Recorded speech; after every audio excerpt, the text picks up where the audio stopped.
আমি আপনাদের খেদমতে the similarities between science and the holy Quran এই বিষয়টা বোঝানোর জন্য কালামুল্লাহ মাজিদ থেকে একটা আয়াত তেলাওয়াত করেছি। সূরা আন-নাহলের 89 নম্বর আয়াত। এই আয়াতে আল্লাহ তাআলা ইরশাদ করছেন, ওয়া নাযালনা আলাইকাল কিতাবা তিবয়ানান লিকুল্লি শাই। নবী হে, আমি এই কিতাবটাকে মানে কোরআনটাকে আপনার কাছে নাজিল করেছি সব জিনিসের ব্যাখ্যা হিসেবে, ওয়া হুদাও হেদায়েত হিসেবে, ওয়া রাহমাতাও রাহমা হিসেবে, ওয়া বুশরা লিল মুসলিমিন আর মুসলমানদের জন্য সুসংবাদ হিসেবে। এই কোরআনে আমাদেরকে জান্নাতের সুসংবাদ দিয়েছে কে? আল্লাহ। আমরা সবাই জান্নাতে যেতে চাই কি চাই না? আমরা এখানে যেমনি একত্রিত হলাম, আল্লাহ জান্নাতেও যেন আমরা একত্রিত হতে পারি, তুমি তৌফিক দাও। আবার এই কোরআনে রহমত আছে না নাই?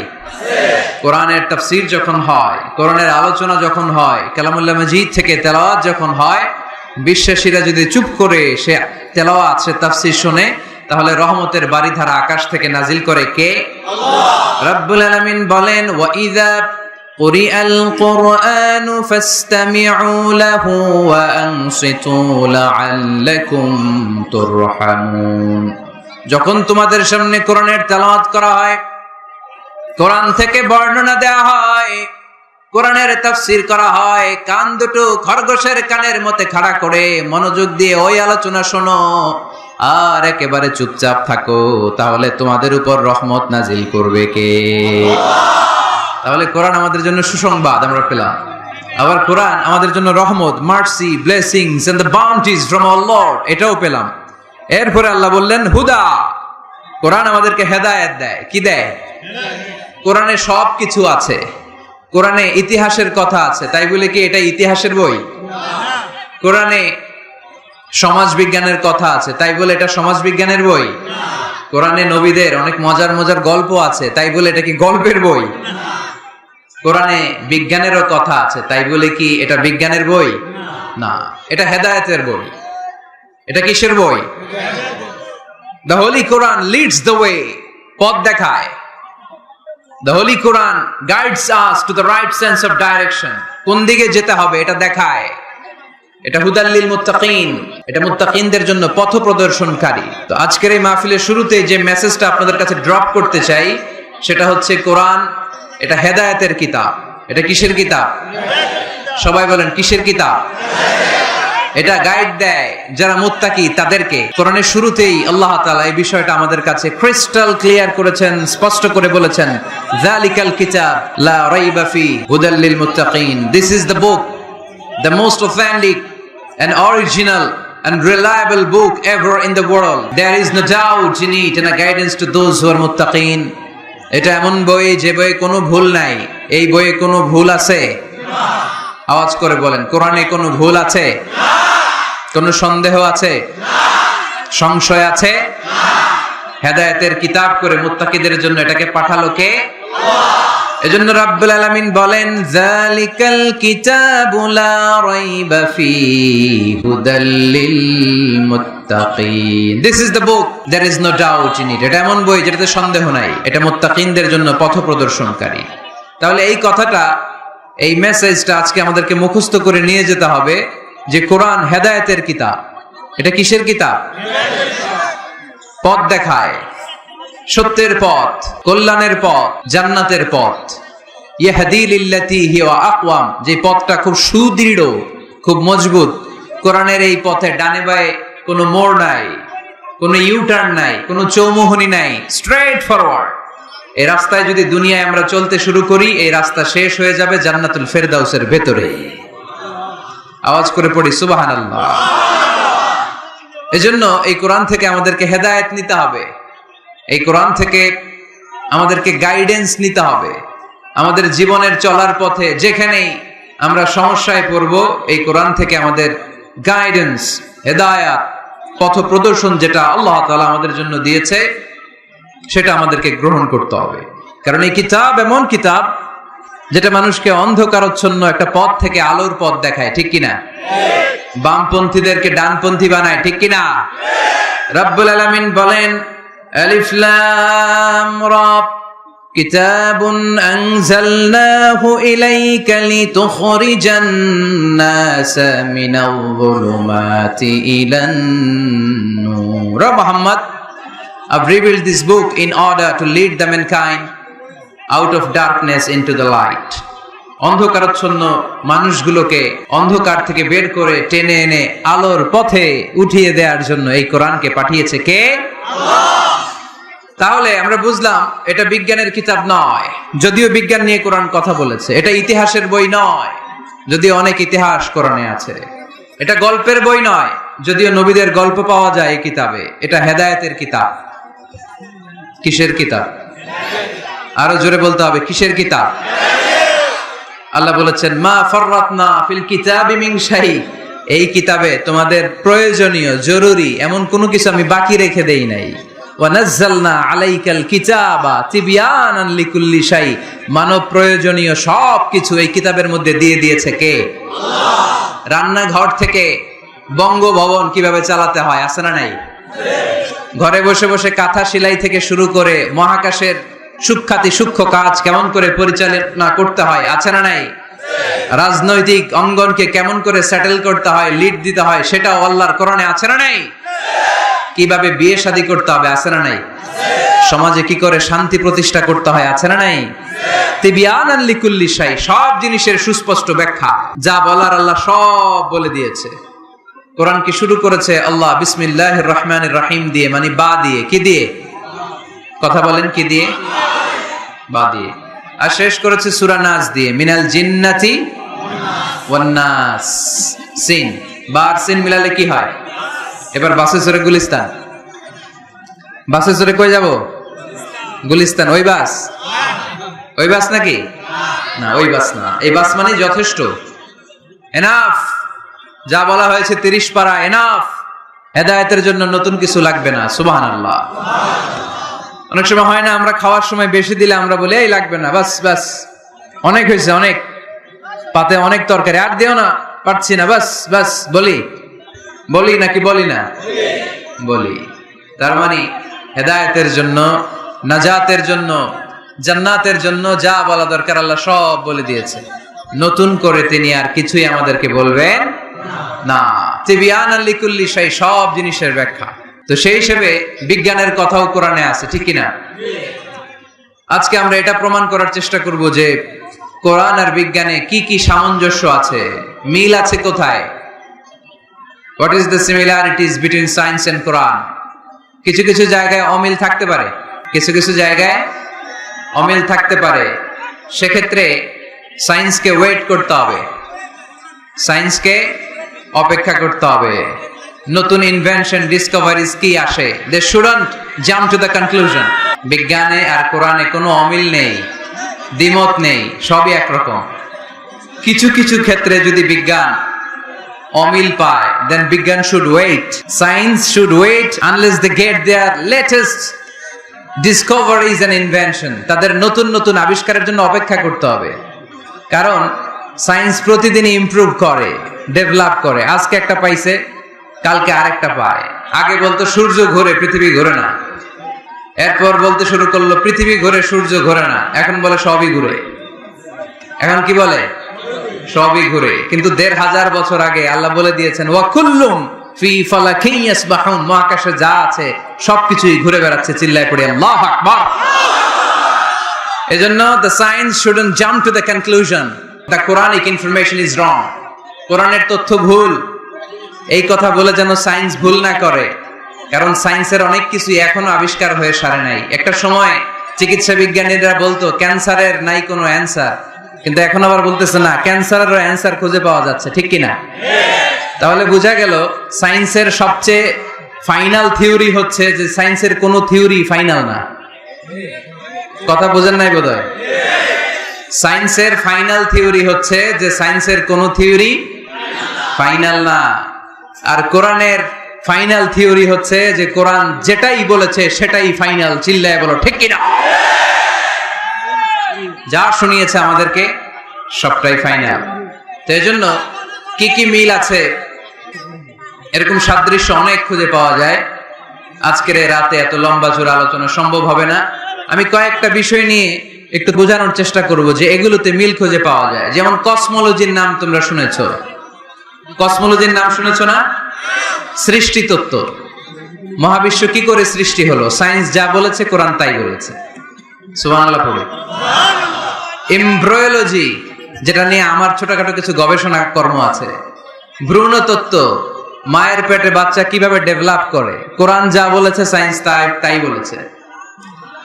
হিউম্যান অ্যানাটমি, মানুষের দেহের কার্যকারিতা কিভাবে কি কাজ করে, সায়েন্স যা বলেছে কোরআন তাই বলেছে। ফিজিক্স বলে একটা কথা আছে, পড়েছো না তোমরা? পদার্থবিদ্যা, সায়েন্স যা বলেছে কোরআন তাই বলেছে। জুলজি, প্রাণীবিদ্যা, প্রাণী নিয়ে কোরআনে অনেক কথা, সায়েন্স যা বলেছে কোরআন তাই বলেছে। সি সায়েন্স, সাগরের নিচে কি আছে, এই সিক্রেট অফ দ্য সি, এই আন্ডারগ্রাউন্ডে কি আছে, কোরআন যে তথ্য দিয়েছে সায়েন্স বরাবর পুরোটাই স্বীকার করে নিয়েছে। চিল্লায় পড়ি সুবহানাল্লাহ। শুরুতে আমরা দেখি মহাবিশ্ব সৃষ্টি নিয়ে কোরআন কি বলেছে, আর বিজ্ঞান এই আধুনিক সময়ে এসে আমাদেরকে কি জানালো। কোরআন আমাদের সামনে উপস্থাপন করেছে, আওয়ালাম ইয়ারাল্লাযীনা কাফারু আন্নাস সামাওয়াতি ওয়াল আরদা কানাতা রাতকান ফাফাতাকনাহুমা وجعلنا من الماء كل شيء حي أفلا يؤمنون سبحان الله। কাফির মুশরিকরা কি দেখে না, আদিতে সৃষ্টির শুরুতে মহাবিশ্বের সবকিছু আকাশ জমিন এক জায়গায় লেপ্টে ছিল, একটা বিস্ফোরণের মাধ্যমে আমি মহাবিশ্ব তৈরি করলাম। আর এই পৃথিবীর মধ্যে, এই বসুন্ধরার মধ্যে, এই মহাবিশ্বের মধ্যে প্রাণবন্ত যা আছে সবকিছু আমি পানি থেকে তৈরি করলাম। এই পৃথিবীতে প্রাণবন্ত যা আছে তার সবটাই আল্লাহ কি থেকে তৈরি করেছে? পানি থেকে। এটা হচ্ছে কোরআনের থিওরি, যার প্রাণ আছে ওইটা তৈরি হয়েছে পানি থেকে। বিজ্ঞান এসে এটাই স্বীকার করেছে। বিজ্ঞান বলেছে এই পৃথিবীর প্রথম যে প্রাণ এটা পাওয়া গিয়েছে পানিতে, ওই প্রাণের নাম দিয়েছে তারা অ্যামিবা। কি নাম দিয়েছে? It's a very small unicellular organism in this universe. এককোষী অণুজীব, খুবই ছোট। তারা বলেছে এটা পানি থেকে এসেছে। তারপরে এসেছে জুপ্লাঙ্কটন, ফাইটোপ্লাঙ্কটন, ব্যাকটেরিয়া প্লাঙ্কটন। এই শৈবালগুলো, এই স্পিসিসগুলো, এই প্রজাতিগুলো পানি থেকে ডেভেলপ করেছে। তাহলে বিজ্ঞান যা বলেছে তার সাথে কোরআনের হুবহু মিল আছে না নাই? আবার আল্লাহ বললেন পানির মধ্যে আমি অনেক ক্যাটাগরি করেছি। পানির মধ্যে কিছু আছে মিঠা পানি, যেটা খেলে আমাদের হৃদয় ঠান্ডা হয়ে যায়। আবার পানির মধ্যে কিছু আছে লোনা পানি, যেটা মুখে তোলা যায় না, ঠিক কিনা?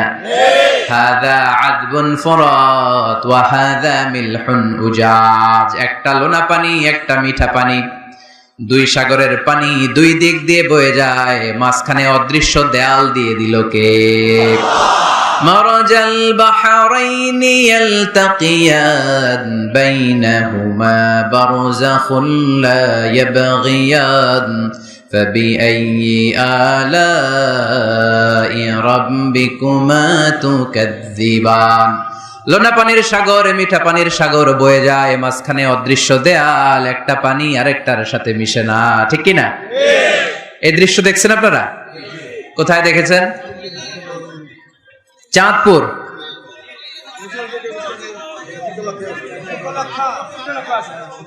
অনেক জায়গায় আছে, বাংলাদেশে আছে কয়েক জায়গায়, শীতলক্ষাতে আছে, আর শীতলক্ষায়, চাঁদপুরে। এরপরে আমি দেখে এসেছি নীল নদ আর লোহিত সাগরের পানি মিশানো। অবাক লাগে না? সুবহানাল্লাহ কইবেন না? একটা লবণাক্ত আর একটা মিঠা, দুইটাই তো পানি, মাঝখানে ব্যারিকেড দিল কে?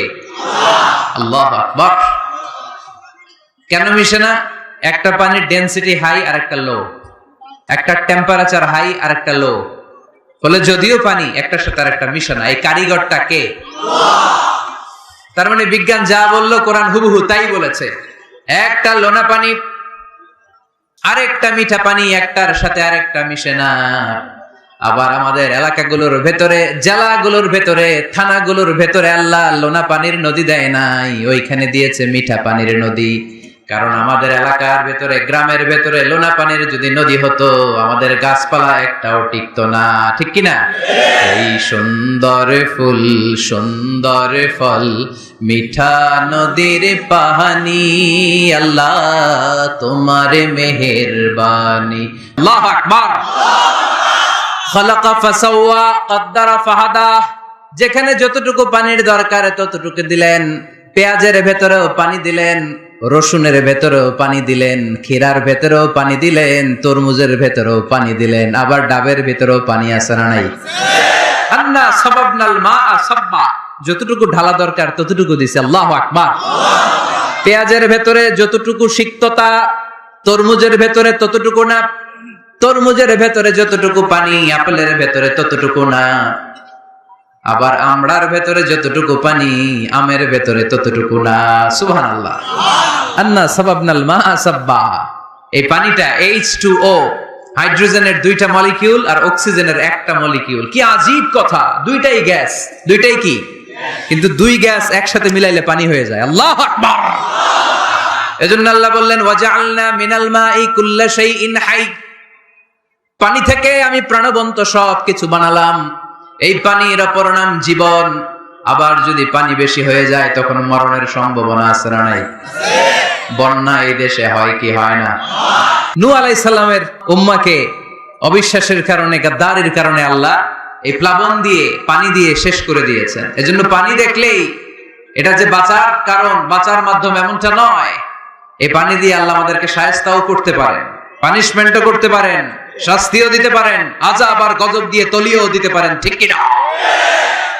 ওয়াজআলনা মিনাল মাই কুল্লা শাইইন হাই। প্রাণবন্ত সবকিছু আমি পানি থেকে বানালাম। আবার কোন কোন জায়গার পানির মধ্যে এত লবণ আমি দিয়ে দিলাম, সেখানে কোনো কিছু বাঁচে না। আছে না নাই? জর্ডানে একটা সাগর আছে, নাম ডেড সি। নাম শুনছেন? আজকে বাড়িতে যে গুগল করবা, Dead Sea located in Jordan, লিখলেই চলে আসবে। আরবিতে বলে আল বাহরুল মাইয়িত, মৃত সাগর, কিছু বাঁচে না। লবণের ঘনত্ব এত বেশি, আপনার ছোট্ট বাচ্চাটার ওই সাগরে ফেলে দিলে ও ডুববে না। কারণ আপনার বাচ্চা যতটুকু জায়গা নিবে পানিতে, তার চেয়ে বাচ্চার ওজন কম, পানির ওজন বেশি, এজন্য কিছু ডুবে না। ওখানে মাছ হয় না, ওখানে শ্যাওলা জন্মায় না, ওখানে কাঁকড়া নাই, চিংড়ি নাই। কারণ লূত আলাইহিস সালামের কওমের লোকেরা হোমোসেক্সুয়ালিটি প্র্যাকটিস করত, সমকামিতা, পুরুষে পুরুষে বিয়ে। এই আওয়াজ এখন বাংলাদেশেও ঢুকার চেষ্টা করতেছে। তাওহীদপন্থী মুসলমানদেরকে সচেতন হতে হবে। ওয়েস্ট থেকে কিছু আসলেই, ইন্ডিয়া থেকে কিছু আসলেই আমার দেশে ঢুকতে দেওয়া যাবে না। চিল্লায় বলো ঠিক কিনা? অনেকে মনে করে আমেরিকা থেকে কালচার আসলো, পোশাক আসলো, এটাই মনে হয় মডার্ন।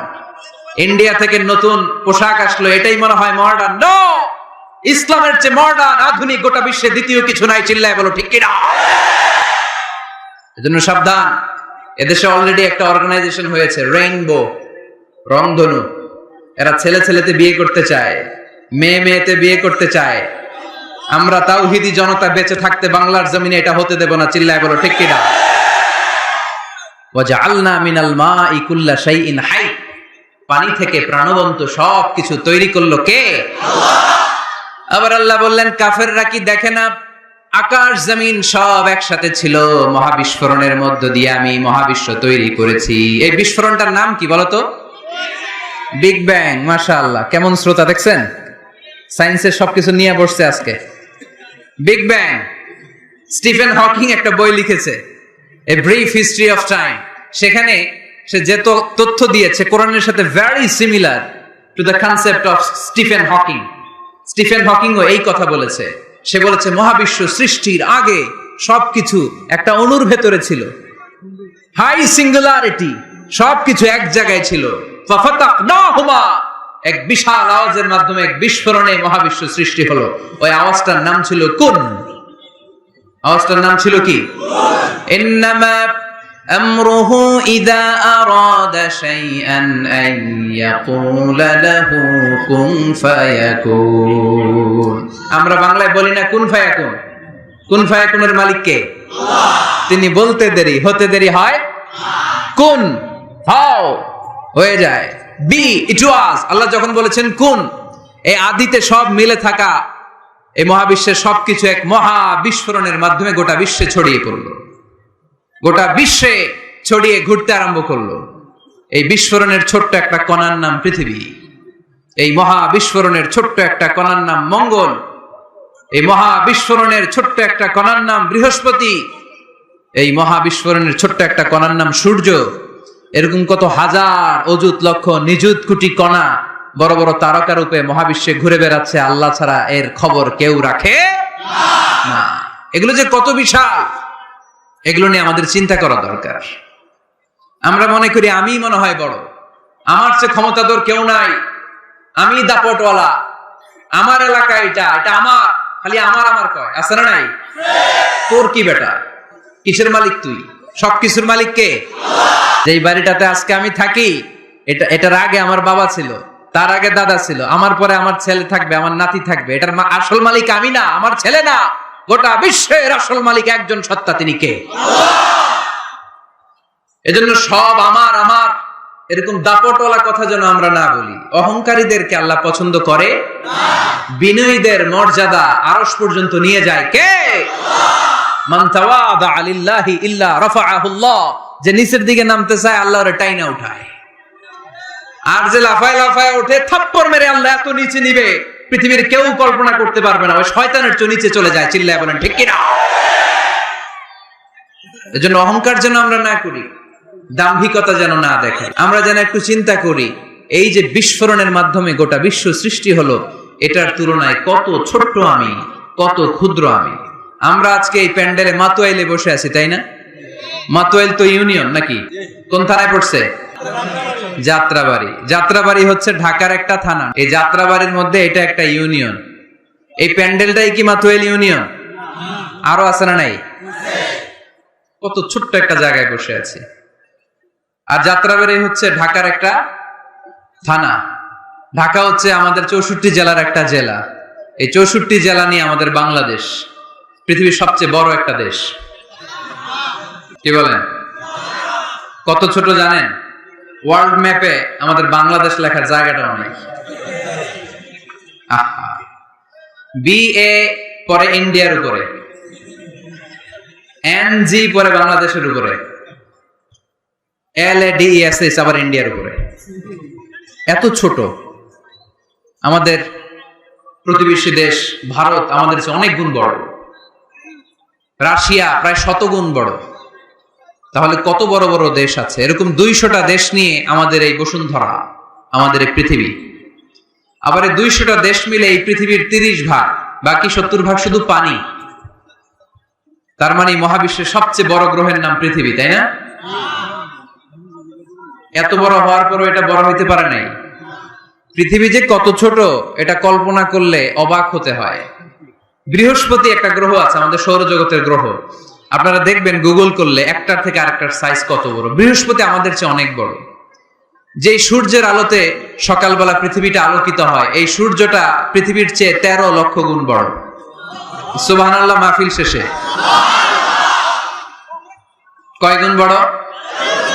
13 গুণ বড়, 1300 গুণ বড়, 13,000 গুণ বড়। কয় লক্ষ? 13 লক্ষ গুণ বড়। তার মানে 13 লক্ষটা পৃথিবী সূর্যের ভেতরে রাখার জায়গা আছে না নাই? সূর্যই কি তাহলে সবচেয়ে বড়? আর উপরে যান, আরো বড় পাবেন। সূর্য হচ্ছে তারা, তাই না? স্টার। সূর্যের পরে আমাদের সবচেয়ে কাছের তারার নাম প্রক্সিমা সেন্ট্রাই। আজকে গুগল করলেই পাবেন, অনেক আছে এরকম। Alpha Centauri A, alpha Centauri B, Betelgeuse নামে এক তারা পাওয়া যায়, ইটাকেরিনা নামে তারা পাওয়া যায়। যে সূর্য পৃথিবীর চেয়ে 13 লক্ষ গুণ বড়, এমন অনেক তারা আছে যেটা সূর্যের চেয়ে কয়েক হাজার কোটি গুণ বড়। তার মানে ওইটাই সবচেয়ে বড় তারা না, ওগুলোরে খেয়ে ফেলতে পারে এরকমও বড় বড় তারা মহাবিশ্বে আছে না নাই? এরকম হাজার কোটি তারা নিয়ে আমাদের গ্যালাক্সি। আমাদের গ্যালাক্সির নাম মিল্কি ওয়ে। আমাদের গ্যালাক্সি থেকে সবচেয়ে কাছের যে গ্যালাক্সি, এটার নাম হচ্ছে অ্যান্ড্রোমেডা। এরকম হাজার হাজার কোটি গ্যালাক্সি নিয়ে প্রথম আকাশের মহাশূন্য। প্রথম আকাশে এখনো যাইতে পারি নাই আপনাদেরকে নিয়ে। প্রথম আকাশের কি? মহাশূন্য। চিল্লায় বলেন প্রথম আকাশের কি? মহাশূন্য। এর অনেক অনেক অনেক উপরে প্রথম আকাশ। যেখানে কিয়ামত অবধি নাসার বিজ্ঞানীদের যাওয়া সম্ভব হবে না। প্রথম আকাশের পরে আবার দ্বিতীয় আকাশের মহাশূন্য, না জানি ওইটাতে কি আছে, না জানি ওইটার মধ্যে আল্লাহ কি সৃষ্টি করে রেখেছে। দ্বিতীয় আকাশের মহাশূন্যের পরে দ্বিতীয় আকাশ, তারপরে তৃতীয় আকাশের মহাশূন্য, তারপরে তৃতীয় আকাশ, সুবহানাল্লাহ কইবেন না? তারপরে চতুর্থ আকাশের মহাশূন্য, তারপরে চতুর্থ আকাশ। একটার চেয়ে আরেকটা কত বড়। বিষ্ণু ঈসা ইসলাম বললেন, তোমার হাতের আংটি, এই আংটি যদি সাহারা মরুভূমিতে ফেলে দাও, পুরো মরুভূমির তুলনায় তোমার আংটি যত ছোট, আল্লাহর দ্বিতীয় আসমানের তুলনায় আল্লাহর প্রথম আসমানটা ঠিক তত ছোট।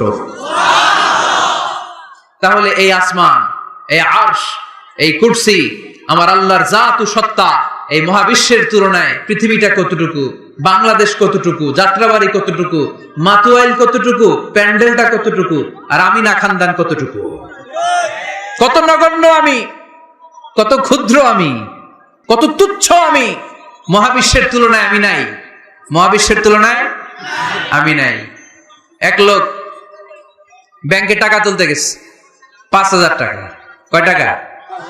তো সিরিয়ালে দাঁড়ায় আছে, দেখে তার সামনের এক লোক 50 লাখ টাকা তুলতেছে। কয় লাখ? উনি তুলবে কয় লাখ? সামনের লোক উনি তুলবে 5,000 টাকা। তো হঠাৎ করে দেখলো যে সামনের লোকটা যে 50 লাখ টাকা তুলবে, ও লিখছে 50 লাখ টাকা মাত্র। যত বড় অঙ্কই হোক শেষে কি লিখতে হয়? তো ক্যাশের মধ্যে লিখছে, চেকের মধ্যে, যে 50 লক্ষ টাকা মাত্র। তো এইটা দেখে ও পড়ে গেছে বিপদে, হায় হায়, 50 লক্ষ টাকা মাত্র। তো তারপর ওর চেক নিয়ে ও ক্যাশ কাউন্টারে দিছে। ক্যাশ কাউন্টার দেখতেছে, উনি লিখছে 5,000 টাকা নাই।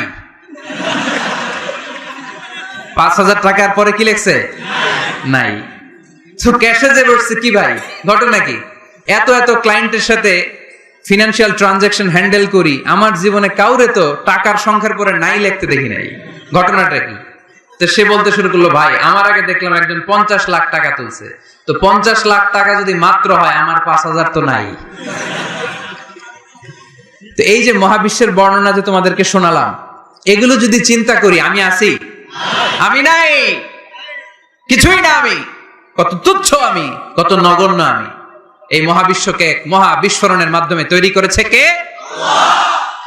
আবার আল্লাহ বললেন, ওয়াস-সামাআ বানাইনাহা বিআইদিন ওয়া ইন্না লামুসিউন। বিস্ফোরণের মাধ্যমে শুধু আকাশ সৃষ্টি করে আমি বসে থাকি নাই, এই আকাশ জমিনকে আমি আল্লাহ প্রতিনিয়ত প্রশস্ত করে দিচ্ছি। এই মহাবিশ্ব প্রশস্ত হচ্ছে, ইটস অ্যাক্সেলারেটিং, অলওয়েজ অ্যাক্সেলারেটিং। প্রশস্ত হচ্ছে, এক্সপান্ড হচ্ছে, অ্যাক্সেলারেট হচ্ছে। এটা কোরআনের কথা। কিসের কথা? 1988 সালে, ঠিক কাটায় কাটায় আজ থেকে 20 বছর আগে, সুপারনোভা কসমোলজি প্রজেক্ট নামে একটা প্রজেক্ট করে তারাও গবেষণা করে পেয়েছে যে মহাবিশ্ব স্থির নেই, এটা ঘোরার পাশাপাশি অ্যাক্সেলারেট হচ্ছে। চিল্লায় পড়তে হবে আল্লাহু আকবার। তার মানে কোরআনে যে তথ্য উপাত্ত আল্লাহ দিয়েছেন, বিজ্ঞানের সাথে এগুলো সাদৃশ্য আছে না নাই? আবার আল্লাহ কসম কেটে বললেন, ফালা উকসিমু বিমাওয়াকি'ন নুজুমি ওয়া ইন্নাহু লাকসামুন লাউ তা'লামুনা আযীম। আমি আল্লাহ তারকা পতিত হওয়ার জায়গাগুলোর কসম খাই, যেখানে তারকাগুলো ঘুরতে ঘুরতে ঘুরতে ঘুরতে ওইটার রেঞ্জে যখন চলে যায়, মুহূর্তের মধ্যে তারকা তার অস্তিত্ব হারিয়ে ফেলে। সুবহানাল্লাহ। তারকা পতিত হওয়ার জায়গাগুলোর শপথ করলেন কে? এটাকে কোরআন বলেছে মাওয়াকিউন নুজুম। নাজমুন মানে তারা, যেখানে তারা তার অস্তিত্ব হারায়। কোরআন বলেছে মাওয়াকিউন নুজুম, কিন্তু বিজ্ঞান এটার নাম দিয়েছে ব্ল্যাক হোল। বিজ্ঞান এটার নাম দিয়েছে কি? Black hole. তারা ঘুরতে ঘুরতে এই ব্ল্যাক হোলের রেঞ্জের মধ্যে যদি চলে আসে, মুহূর্তের মধ্যে তারাগুলো নিঃশেষ হয়ে যায়, যেখানে তারা তার অস্তিত্ব হারায়। কোরআন বলেছে মাওয়াকিউন নুজুম। সায়েন্স এটার নাম দিয়েছে ব্ল্যাক হোল। ব্ল্যাক হোল মহাবিশ্বের এমন ভয়ঙ্কর একটা বিষয়, এই ব্ল্যাক হোলের রেঞ্জের মধ্যে যদি কোনো তারা সূর্যের চেয়েও 1000 কোটি গুণ বড় সাইজের তারা ঘুরতে ঘুরতে ঘুরতে ব্ল্যাক হোলের সামনে আসে, বাচ্চার মুখে হাওয়াই মিঠাই দিলে যেমনি হাওয়াই মিঠাই মুহূর্তেই নাই, ওই তারাও মুহূর্তেই নাই। সুবহানাল্লাহ। মাতুয়াইলে হাওয়াই মিঠাই পাওয়া যায়? পাওয়া যায়? কই পাওয়া যায়? হ্যাঁ, আগে যখন আমরা ছোট ছিলাম আমরা এগুলো খাইতাম তো, কটকটি। কটকটি আছে এখন? ঘরের ওই যে পুরান জোতা টোতা প্লাস্টিকের বোতল এগুলো দিয়ে আমরা কটকটি খাইতাম। আর খাইতাম এই হাওয়াই মিঠাই, খুব মজা লাগতো এগুলো। এরকম গোল করে সাজায় রাখতো, জিব্বায় লাগাইলেই নাই। খাইছেন আপনারা? এই ব্ল্যাক হোল হচ্ছে এমন যে ব্ল্যাক হোলের রেঞ্জের মধ্যে কোনো তারা ঘুরতে ঘুরতে ঘুরতে যদি চলে আসে, হাওয়াই মিঠাই মুখে লাগাইলে যেমনি নাই, ওই তারাও নাই। তার মানে কোরআন বলেছে মাওয়াকিউন নুজুম, সায়েন্স বলেছে ব্ল্যাক হোল, দুটার মধ্যে মিল আছে না নাই? তাহলে কসমোলজি নিয়ে কথা এখানে শেষ করি। সৃষ্টি তত্ত্বে আমরা যা পেলাম, বিস্ফোরণে সৃষ্টি হয়েছে। কোরআন বলেছে ফাতাকনাহুমা, সায়েন্স বলেছে বিগ ব্যাং থিওরি। কোরআন বলেছে মুসিউন, যেটা অ্যাক্সেলারেট হচ্ছে, সায়েন্স এটার নাম দিয়েছে সুপারনোভা কসমোলজি প্রজেক্ট। কোরআন নাম দিয়েছে মাওয়াকিউন নুজুম, সায়েন্স বলেছে ব্ল্যাক হোল। প্রতিটা জায়গায় কোরআনের সাথে সায়েন্সের মিল আছে না নাই? এবার আমরা শুনবো এমব্রয়োলজি নিয়ে, ভ্রূণতত্ত্ব। কি তত্ত্ব? ভ্রূণতত্ত্ব। আমরা আমাদের মায়ের পেটের ভেতরে এখন যত বড় আছি তত বড়ই ছিলাম, তাই না? কতটুকু ছিলেন? কতটুকু? একেবারে ছোট ছোট্ট ছোট্ট ছোট্ট। বাবার শুক্রাণু মায়ের ডিম্বাণু দুইটা মিলিয়ে মায়ের পেটের ভেতরে আমার অস্তিত্ব দান করলেন কে? কিছুই ছিলাম না আমি। সায়েন্স 1977-এ হাম এন্ড লিয়েন হুক নামে দুইজন সায়েন্টিস্ট অনুবীক্ষণ যন্ত্র দিয়ে ওরা খুঁজে পেয়েছে যে শুক্রাণুর ভেতরে, স্পার্মের ভেতরে প্রাণের অস্তিত্ব আছে। কিন্তু ১৫০০ বছর আগে এর ভেতরে যে প্রাণ আছে সেটার ঘোষণা কোরআনে দিয়ে দিয়েছে কে? ওভাম এন্ড স্পার্ম দুইটা মিলে হয় জাইগোট, তারপর জাইগোট থেকে হয় এমব্রয়ো, ভ্রূণ। আমি, আপনি, আমরা সবাই ছিলাম ছোট্ট একটা ভ্রূণ, ব্যাঙ্গাচির মতো। বর্ষাকালে মাতু আইলে খালে বিলে ব্যাঙ্গের পোনা পাওয়া যায় না? দেখতে মাছের বাচ্চার মতো, তাই না? ছোট বাচ্চারা মনে করে মাছের পোনা, বাড়িতে ধইরা নিয়ে আস, মারাকে মা পোনা লয়ে আইছি, মায়ের দেখা দেখ কোনি আছে না নাই? আসলে কি এটা মাছ? এটা কি ব্যাঙ্গের পোনা? তো আমরা, আমি, আপনি, প্রত্যেকে আমরা ব্যাঙ্গের পোনার মতো ছিলাম, রক্ত চোষা জোকের মতো ছিলাম, মায়ের জরায়ুর দেয়ালের মধ্যে লেগেছিলাম। তারপরে আল্লাহ তাআলা আমাদেরকে বড় করতে আরম্ভ করলেন। এই স্পার্ম ড্রপ থেকে আমরা হলাম ব্লাড ক্লট, রক্তপিণ্ড। সেখান থেকে আমরা হলাম মুদগা, নুতফা, আলাকা, মুদগা, 3 স্টেজ। প্রতি 40 দিন পর পর আমার সাইজ বাড়তে লাগলো। সায়েন্স এটা স্বীকার করেছে যে প্রত্যেক 40 দিন পর বাচ্চার একটা নোটিসেবল ডেভেলপমেন্ট ঘটে। আল্লাহ রাসূল সাল্লাল্লাহু আলাইহি ওয়াসাল্লাম বলেছেন ইন্না খালকাকুম ইউজমাউ ফি বাতনি উম্মিহি 40 ইয়াওমা, প্রতি 40 দিন পর তোমার মায়ের পেটের ভেতরে তোমার সাইজ একটু বড় করা হয়। চিল্লায় পড়ি আল্লাহু আকবার। তারপরে তুমি নুতফা থাকো, নুতফা থেকে তুমি আলাকা হও, আলাকা থেকে মুদগা, স্টেপ বাই স্টেপ রক্তপিণ্ড। তারপরে আমি হয়ে যাই গোশতপিণ্ড। ওই গোশতের ভেতরে আল্লাহ তাআলা আমার স্কেলিটন দেয়, কঙ্কাল। তারপরে এই কঙ্কালের চারদিক দিয়ে গোশত দিয়ে আমাকে আল্লাহ প্রস্তুত করে। সর্বশেষ এই চামড়ার লেভেল দিয়ে মায়ের পেটে আমাকে ডেকোরেটিং করে কে? আল্লাহ।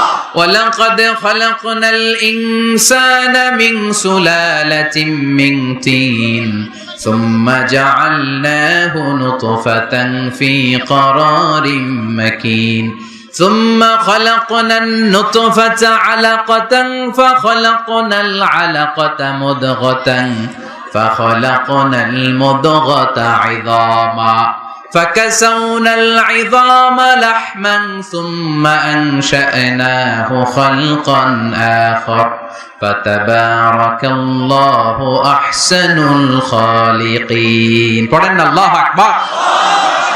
আল্লাহ বলেন ছোট্ট নাপাক বীর্য থেকে তোমারে তৈরি করলাম, তুমি ছিলা পানির ফোঁটা, সেখান থেকে বানালাম জমাট বদ্ধ রক্তপিণ্ড, সেখান থেকে গোশতপিণ্ড। ওই গোশতের ভেতরে তোমার কঙ্কাল আমি জুড়ে দিলাম, কঙ্কালের উপরে গোশত দিয়ে প্যাকেট পড়ালাম, সর্বশেষে চামড়া দিয়ে ডেকোরেশন করে দিলাম। ছোট্ট ছিলাম আমরা, একেবারে ছোট্ট, অনেক ছোট্ট। আস্তে আস্তে আমার হাত গজালো, আমার পা গজালো, আমার হেয়ারিং সিস্টেম চালু হলো। আমার রেসপিরেটরি ডাইজেস্টিভ সিস্টেম চালু হলো, আমার স্টোমাক হলো, আমার ব্লাড সার্কুলেশন শুরু হলো, আমার হার্টের দুইটা পার্টিশন হলো, আল্লাহ রুহের ফুৎকার দিলেন, আমি মানুষ হয়ে দুনিয়ায় আসলাম। কোন সুবহানাল্লাহ। দুইটা পার্টিশন করে দিলেন। আর এই পাম্প মেশিন আমার মায়ের পেটের ভেতরেই চালু করে দিলেন কে? এক মুহূর্তের জন্য যদি এই পাম্প মেশিনটা বন্ধ হয়ে যায়, মুহূর্তে আমার ঠুস বানায় দিবে কে? রুহুর ফুৎকার যখন মায়ের পেটে দিলেন, হার্টবিট চালু হয়ে গেল, অলিন্দ নিলয়। বাংলায় কি বলে? ইংরেজিতে সিস্টলিক এন্ড ডায়াস্টলিক। ধপ ধপ ধপ করে আমার এই হার্টের পার্টিশন থেকে ধপ ধপ করে আমি যে পৃথিবীতে এসেছি এটা জানান দিল কে? এই প্রক্রিয়ায় আল্লাহ আমারে বানালেন। এই যে এতগুলো মাস মায়ের পেটের ভেতরে ছিলাম, পৃথিবীর কেউ আমারে খাবার দিতে পারছে? চিকিৎসা করতে পারছে? যে আমারে খাবার দিলেন, অক্সিজেন দিলেন, নাম কি? আল্লাহ। 7 মাস আল্লাহ বললেন ফি যুলুমাতিন সালাস, 3টা প্যাকেটের ভিতরে তুমি ছিলা। কোরআন বলে কয়টা প্যাকেট? জোরে বলেন, সবাই বলেন কয়টা? কোরআনের ভাষ্য মতে 3টা প্যাকেট। মডার্ন সায়েন্সও তাই বলেছে, 3টা প্যাকেট। প্রথম প্যাকেটের নাম প্লাসেন্টা, ইংরেজিতে বলে প্লাসেন্টা। এটা হচ্ছে ফুল। বাচ্চা বেরো আর কিছুক্ষণ পরে মায়ের জরায়ের ওখান থেকে একটা ফুল বেরিয়ে আসে, এইটার প্যাকেটে ছিলাম। প্যাকেট বানাইছিল কে? 2 নম্বর প্যাকেটের নাম ওম, মায়ের জরায়ু, জরায়ুর প্যাকেটের ভিতরে ছিলাম। 3 নম্বর হচ্ছে আমার মায়ের পেট, হার্ট বেলি, এই পেটের প্যাকেট। 3টা প্যাকেটের ভিতরে ফি করারিন মাকিন, গোপনতম প্রকোষ্ঠে আমাকে মায়ের পেটের ভেতর থেকে পৃথিবীতে বের করে দিল কে? কত ক্ষুদ্র ছিলাম, সেখানে আমি বিজয়ী হয়েছি, ঠিক কিনা? এই যে লাম, তারা প্রমাণ করেছে যে অণুবীক্ষণ যন্ত্র দিয়ে তারা দেখেছে 1 ফোঁটা বীর্যের ভেতরে 20 কোটি শুক্রাণু যদি না থাকে, তাহলে ওই ফোঁটা শুক্রাণু থেকে মায়ের গর্ভে কোনো সন্তান জন্ম লাভ করে না। কয় কোটি? আমি ওই 20 কোটি শুক্রাণুর একটা, আপনি ওই 20 কোটি শুক্রাণুর একটা, ঠিক কিনা? তার মানে মহা একটা যুদ্ধ হয়েছিল তখন ডিম্বাণুর ভেতরে আঘাত করার জন্য। সেই যুদ্ধে 19,99,99,999 শুক্রাণুকে পেছনে ফেলে ওই খেলায় চ্যাম্পিয়ন হয়েছিলাম আমি। চিল্লায় বলেন ঠিক কিনা? ওই দিন মায়ের পেটে যে আমার অস্তিত্বের জানান আমি দিয়েছিলাম, তখন আমার হাত ছিল নাকি? পা ছিল? দাদা ছিল? দাদি ছিল? টাকা ছিল? ব্যাংক ব্যালেন্স ছিল? কিছুই ছিল না। তখন আমি বিজয়ী হয়েছি। তখনও যখন আমি বিজয় লাভ করতে পেরেছি, এই দুনিয়ার বুকে এসেও আমাদের বিজয় কেউ ঠেকায় রাখতে পারবে না। চিল্লায় বলেন ঠিক কিনা? আমরা বিজয় করতে এসেছি, যাই করব আমরা ভালোভাবে করব, এটা ইসলামের শিক্ষা, ঠিক কিনা? কাজ ছোট হোক বড় হোক, ভালো করলে সওয়াব আছে না নাই? যে কোনো কাজ করো না ভাই, যে কোনো কাজ করো, তা যেন হয় সবার চেয়ে সবচেয়ে সুন্দর। যে কোনো কাজ করো না ভাই, যে কোনো কাজ করো, তা যেন হয় সবার চেয়ে সবচেয়ে সুন্দর। হোক না সেটা পড়ালেখা, রঙের ভাষায় ছবি আঁকা, হোক না সেটা সামান্য কাজ কিংবা মহত্তর, তা যেন হয় সবার চেয়ে সবচেয়ে সুন্দর। আলহামদুলিল্লাহ পড়েন। কাজ ছোট হোক কিংবা বড় হোক, এটা ভালো করে করতে বলছে কে? ভালো করে করলে ওই কাজে বরকত দিবে কে? কাজে কোনো লজ্জা আছে? শ্রমে কোনো লজ্জা আছে? চাকরি ব্যবসায় কোনো লজ্জা আছে? লজ্জা অলসতায়। লজ্জা কিসে? ছেলেরা মনে থাকবে, কাজে লজ্জা পাওয়া যাবে। Never under estimate any job, big or small. ছোট হোক বড় হোক, কোন চাকরিকে নাক ছিটকানো যাবে না। কাজ করে বেঁচে থাকতে হবে, এটাই ইসলামের শিক্ষা, ঠিক কিনা? তাহলে এই এমব্রায়োলজির এই সংক্ষিপ্ত পরিসরের যে আলোচনা, এটাতে আমরা বুঝলাম সায়েন্স যা বলেছে তার সবটুকুন কোরআনের সাথে মিল আছে না নাই? কোনো অমিল আছে? যদি কোনো অমিল তারা খুঁজে পায়, দে হ্যাভ টু ওয়েট। সায়েন্সের কি করতে হবে? অপেক্ষা করতে হবে। কারণ শুরুতে যা বলেছে এটা মনে রাখতে হবে কিন্তু, কারণ সায়েন্সের মূল থিওরি, সায়েন্সের কোনো থিওরি ফাইনাল না। আর কোরআনের মূল থিওরি, কোরআন যাই বলেছে তার সবটাই ফাইনাল। চিল্লায় বলো ঠিক কিনা? এবার দেখি হিউম্যান অ্যানাটমি নিয়ে কোরআন আমাদেরকে কি শুনিয়েছে। কোরআন আমাদেরকে শুনিয়েছে যে আমাদের দেহের প্রতিটা অঙ্গের ব্লু প্রিন্ট আল্লাহর কাছে আমাদের যে আমলনামা সেখানে আছে না নাই? আয়াহসাবুল ইনসানু আল্লান নাজমা'a 'idhamah বালা কাদিরিনা আলা আন নুসাউইয়া বানানা। কোরআন আমাদেরকে বলল, রাব্বুল আলামিন ইরশাদ করেছেন, মানুষ কি মনে করেছে নাকি কিয়ামতের দিন তাকে জমিন থেকে উঠাতে আমি আল্লাহর কষ্ট হয়ে যাবে? না না, শুধু তাকে উঠানোটাই আমার জন্য ব্যাপার না, তাকে তো আমি উঠাবো তার হাতের আঙ্গুলের ফিঙ্গারপ্রিন্ট গুলো সহ উঠাবো। সুবহানাল্লাহ। নুসাউইয়া বানানা, বানান মানে আঙ্গুলের এই টিপ, এটার ইংরেজিতে কি বলে? টিপ বা প্রিন্ট, ফিঙ্গার টিপ বা ফিঙ্গারপ্রিন্ট। যারা সিগনেচার করতে জানে না তারা কি দেয়? টিপ সই দেয় কি দেয় না? 1880 সালের আগে মানুষ জানতোই না এখানে যে টিপ আছে একটা, আমার এই আঙ্গুলের ফিঙ্গারপ্রিন্টের সাথে এইটা মিলে না, এটার সাথে এটা মিলে না, এটার সাথে এটা না, এটার সাথে এটা না, এটার সাথে আবার এটা মিলে না, হাতের গুলার সাথে আবার পায়ের গুলা মিলে না। 1880 সালে ফ্রান্সের একজন সায়েন্টিস্ট নাম ফ্রান্সিস গ্যালটন, উনি আবিষ্কার করেছেন যে মানুষের হাতে রেখা আছে, এটাকে বলে ফিঙ্গারপ্রিন্ট। একটা রেখার সাথে আরেকটা রেখার কোনো মিল নাই। আবার পায়ের যে রেখা, এটাকে আবার ফিঙ্গারপ্রিন্ট বলে না, ওটার বলে ফুটপ্রিন্ট। ওটার কি বলে? শ্রীলঙ্কায় একটা পাহাড় আছে, তো ওরা বলে ওইখানে আদম আলাইহিস সালামের ফুটপ্রিন্ট আছে, পায়ের ছাপ। এটা সত্যি কি মিথ্যা আমরা জানি না, ইতিহাসে পাওয়া যায়। তবে সত্য যে তথ্যটা আমরা জানি, কাবা ঘরের পাশে সাইয়েদনা ইব্রাহিম আলাইহিস সালামের ফুটপ্রিন্ট সংরক্ষণ করে রেখেছেন কে? ওয়াত্তাখিযু মিন মাকামি ইব্রাহিম মুসাল্লা। সাইয়েদনা ইব্রাহিম ওই পাথরের উপর দাঁড়িয়ে কাবা ঘর নির্মাণ করতেন। যতটুকু ওঠা লাগতো এসকালেটরের মতো, লিফটের মতো উপরে উঠে যেত, আবার নিচে নামার দরকার হলে মুহূর্তের মধ্যে এসকালেটরের মতো ওই পাথরটা নিচে নেমে যেত। চিল্লায় পড়ি সুবহানাল্লাহ। আবার প্রাণীদের সংখ্যা শনাক্তকরণের জন্য এই ফুটপ্রিন্ট লাগে। যেমন সুন্দরবনে বা অ্যামাজন জঙ্গলে বাঘ কয়টা আছে গুনতে হবে, বাঘ শুমারি হয়, আমাদের হয় আদমশুমারি। আমাদের কি হয়? আর আমাদের সুন্দরবনে কি হয়? বাঘ শুমারি। তো বাঘ গুনবে কিভাবে? কাছে যে এমনি গুনবে, বাঘ মামা 1, বাঘ মামা 2, বাঘ মামা 3, আর বাঘ আপনারা ছেড়ে দিবে নাকি? এমনি গনে? ওখানে আসলে বাঘ মামার কাছে যাওয়া যায় না, তাহলে খবর আছে। ওখানে বাঘের পায়ের ছাপ দেখে বাঘ শুমারি হয়, কারণ একটা বাঘের পায়ের ছাপের সাথে আরেকটা বাঘের পায়ের ছাপের কোনো মিল না। কারিগরটার নাম কি? ফ্রান্সিস গ্যালটন 1880 সালে আবিষ্কার করলেন যে একটার সাথে আরেকটার মিল নেই। 1880 সালের আগে পৃথিবীর কেউই জানতো না এই জায়গায় এই কারিশমা আছে, কেউ জানতো? কিন্তু 1400 বছর আগে কোরআনের মধ্যে বলে দিয়েছে কে? আয়াহসাবুল ইনসানু আল্লান নাজমা'a 'idhamah বালা কাদিরিনা আলা আন নুসাউইয়া বানানা। মানুষ কি মনে করেছে নাকি মানুষ মরে যাবে, হাড়গোড় পচে যাবে, তারে আমি উঠাতে পারবো না? আর তোরে তো আমি উঠাবোই, তোর ফিঙ্গারপ্রিন্ট সহকারে উঠাইয়া দেব। এখন সব জায়গায় এটা লাগে। সিম যারা কিনতে যান, সিম, গ্রামীণের সিম কিনতে গেলে লাগে না? এটাকে বলে বায়োমেট্রিক অথেন্টিকেশন। সিম কিনতে লাগে, ইমিগ্রেশন পাস করবেন ফিঙ্গারপ্রিন্ট লাগে, এমবাসিতে লাগে। তাহলে ফিঙ্গারপ্রিন্টের ব্যাপারে সায়েন্স যা বলেছে আর কোরআন যা বলেছে কোনো অমিল আছে? নাই। এরপর আল্লাহ যে উঠাবেন, মিনহা খালাকনাকুম ওয়া ফিহা নুঈদুকুম ওয়া মিনহা নুখরিজুকুম তারাতান উখরা।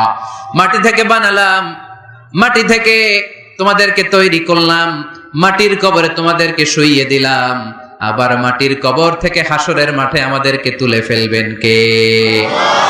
এখন এই যে মাটির ভেতরে আমরা রইলাম, মাটির ঘরে আমরা থাকলাম, পচে গেলাম, মরে গেলাম, কিভাবে উঠাবে? আল্লাহ রাসূল সাল্লাল্লাহু আলাইহি ওয়াসাল্লাম বললেন কিভাবে তোমাদেরকে উঠাবে শোনো। মজার ঘটনা, খেয়াল করে শুনেন। আল্লাহ রাসূল সাল্লাল্লাহু আলাইহি ওয়াসাল্লাম বললেন, সহিহ মুসলিমের বর্ণনা, ইন্না ফিল জাসাদি আযমান লা তাআকুলুহুল আরদু আবাদান ওয়া মিনহু ইউরাক্কাবুল খালকু কুল্লুহু ইয়াউমাল কিয়ামা। আল্লাহ রাসূল বললেন, নিশ্চয়ই প্রত্যেক মানুষের, প্রত্যেক প্রাণীর দেহের মধ্যে একটা ছোট হাড় আছে। কি আছে? হাড় বা হাড্ডি। লা তাআকুলুহুল আরদু আবাদা, মাটি কখনো ওই হাড্ডিটারে খেতে পারে না। ওয়া মিনহু ইউরাক্কাবুল খালকু কুল্লুহু ইয়াউমাল কিয়ামা, কিয়ামতের দিন ওই হাড্ডিকে বেসিক ধরে সবগুলো মানুষকে দাঁড় করায় দিবে কে? সাহাবারা জিজ্ঞেস করলেন, আইয়ু আযমিন ইয়া রাসূলুল্লাহ, ও আল্লাহর হাবিব, ওই হাড্ডিটার নাম কি? আমাদের জানতে বড় মনে চায়। বিশ্বনবী বললেন, হাড্ডিটার নাম হলো আজবুয যানাব। আজবুয যানাব ইংরেজিতে বলে কক্সিক্স। ইংরেজিতে কি বলে? ডাক্তার হওয়া কে কে হাত তোলো। ডাক্তার হতে চাও দেখি কে কে? মাতোয়েলের ছেলেরা, এদিকে ডাক্তার নাই। তোমরা পুলিশের লাঠি চার্জ বাহিনীতে যোগ দিও। যে ধাক্কা ধাক্কি শিখছো তোমরা পুলিশের লাঠি চার্জের একটা উইং থাকে না, ওইখানে চাকরি নিয়া পিটায় যে এই ধাক্কা ধাক্কি করতেছো কোরআনের মাহফিলে। তাহলে ডাক্তার হওয়া কারা কারা দেখি? মাশাআল্লাহ, মাশাআল্লাহ। আল্লাহ তোমাদেরকে বড় ডাক্তার হওয়ার তৌফিক দান করুক। হাত নামাও। আজকে বাসায় যে লিখবা কক্সিক্স, এই কক্সিক্স এটাকে আরবিতে বলে সহিহ মুসলিম শরীফের হাদিস আজবুয যানাব। আমাদের যে শির দ্বারা আছে না নাই, এটারে বলে মেরুদণ্ড, ডাক্তারি ভাষায় স্পাইনাল কর্ড। এই স্পাইনাল কর্ডের একেবারে নিচে ট্রায়াঙ্গেল, ত্রিভুজ আকৃতির 3 কোণার একটা ছোট্ট হাড্ডি আছে। কয় কোণা? 3 কোণা। এটা প্রাণীরও আছে, আমাদেরও আছে। হিন্দুরা যখন শ্মশানে মানুষ পোড়ায়, গোশত, হাড্ডি, রক্ত সব পুড়ে যায়, কিন্তু এই ট্রায়াঙ্গেল কক্সিক্স পুড়ে না। আমাদেরকে এই কবরস্থানে যখন শুইয়ে দেয়া হয়, আমাদের হাত পা মাটিতে খেয়ে ফেলে, সব জীর্ণ শীর্ণ হয়ে যায়, পচে যায়, গলে যায়, কিন্তু শিরদাঁড়ার নিচে ট্রায়াঙ্গেল, ত্রিভুজ আকৃতির যে হাড্ডির কণা, যেটার নাম কক্সিক্স, ওইটা কখনো পচে। কিয়ামতের দিন ওই কক্সিক্স থেকে, ওইটাকে বেসিক অফ দ্য বেসিক্স ধরে আমাদেরকে উঠায় দিবে কে? এজন্য আল্লাহ বললেন, মিনহা খালাকনাকুম ওয়া ফিহা নুঈদুকুম ওয়া মিনহা নুখরিজুকুম তারাতান উখরা। মাটি থেকে বানালাম, মাটির কবরে শুইয়ে দিলাম, আবার মাটির কবর থেকে তোমাদেরকে দাঁড় করাবে কে? তাহলে আজবুয যানাব কোরআনের ভাষা, হাদিসের ভাষা, বিজ্ঞানের ভাষা হচ্ছে কক্সিক্স। মিল আছে না নাই? চিল্লায় বলতে হবে, মিল আছে না নাই? কি কষ্ট হচ্ছে আপনাদের? আর 2-1 মিনিট শুনবেন? শুনবেন? তাহলে তাকবীর পড়েন, লিল্লাহি তাকবীর, লিল্লাহি তাকবীর, লিল্লাহি তাকবীর। তাহলে হিউম্যান অ্যানাটমি নিয়ে আমরা সায়েন্সের ভাষ্য আর কোরআনের ভাষ্য যা শুনেছি, মিল আছে না নাই? এবার আমরা ফিজিক্স নিয়ে শুনবো। ফিজিক্স মানে কি? পদার্থবিদ্যা। পদার্থের অনেক গুরুত্বপূর্ণ একটা এলিমেন্ট হচ্ছে লোহা। লোহা চিনি আমরা। এই মাইকে লোহা আছে না নাই?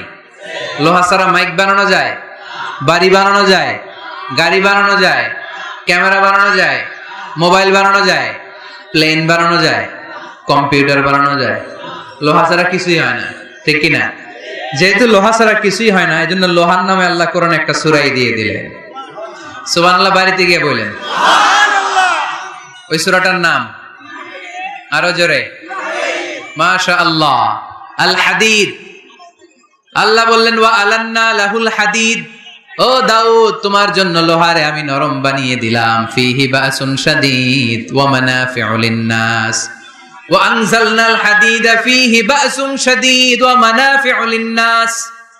আমি লোহাকে আকাশ থেকে নাজিল করলাম, লোহার ভেতরে রয়েছে অনেক শক্তি। মানাফিউ লিন-নাস, মানুষের জন্য উপকার। এই লোহা দিয়ে নানান ধরনের জিনিস বানানোর কৌশল আমাদেরকে শিখালো কে? হাদিদ মানে লোহা। হাদিদ মানে কি? লোহা। আল্লাহ বললেন, খেয়াল করে শুনেন, সূরার নাম হাদিদ, লোহা। ওয়া আনজালনাল হাদিদ, লোহাকে আমি নাজিল করেছি। এই আয়াত থেকে বোঝা গেল লোহা পৃথিবীর উপাদান না। চাচা, ওয়া আনজালনাল হাদিদ, লোহাকে আমি নাজিল করেছি। আকাশ থেকে বৃষ্টি নাজিল করে কে? আল্লাহ। এই কোরআনকে নাজিল করছে কে? আল্লাহ। নাজিল কি উপরের থেকে হয় না নিচ থেকে? তার মানে ওয়া আনজালনাল হাদিদ, লোহাকেও আল্লাহ এইভাবে নাজিল করছে। কোরআন যেমনি উপর থেকে নিচে, ফ্রম আপ টু ডাউন, বৃষ্টি যেমনি উপর থেকে নিচে, তেমনি লোহাকেও উপর থেকে নিচে নাজিল করেছে কে? আল্লাহ। কোরআনের এই আয়াত থেকে বোঝা যায় লোহা পৃথিবীর উপাদান নয়, লোহা নিশ্চয়ই বাইরে থেকে এসেছে। সায়েন্স বর্তমান সময়ে এটাই বলছে, চিল্লায় কোন সুবহানাল্লাহ। সায়েন্স বলছে লোহার একটা মলিকিউল তৈরি করতে যে টেম্পারেচার বা তাপ লাগে, এটা পৃথিবী তো দূরের কথা, সূর্যের ভেতরেও নাই।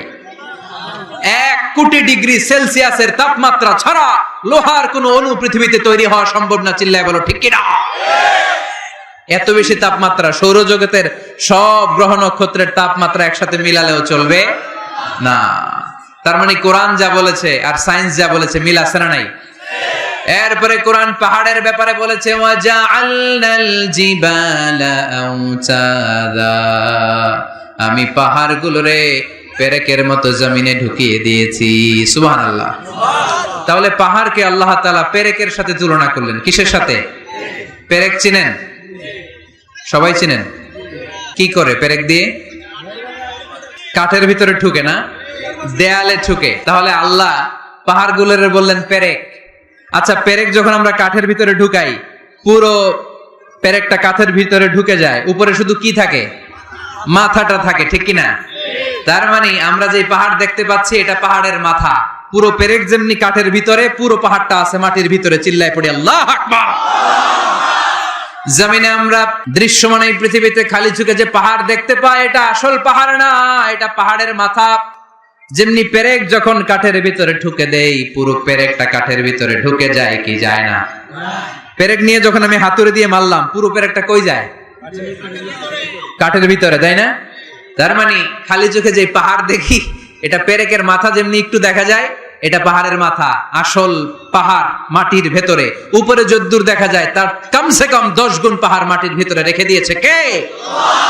এজন্য আল্লাহ উপমাটা, মেটাফরিকটা এইভাবে দিলেন, ওয়াজআলনাল জিবালা আওতাদা, এই পাহাড়কে, মাউন্ট এভারেস্টকে, আলাস্কা পর্বতমালাকে, আল্পস পর্বতমালাকে, এই গারো পাহাড়কে, এই কেওকারাডাঙ্গার তাজিংডং বিজয়কে আমি পাহাড়ের মতো জমিনের মধ্যে গেড়ে দিয়েছে। চিল্লায় পড়বো সুবহানাল্লাহ।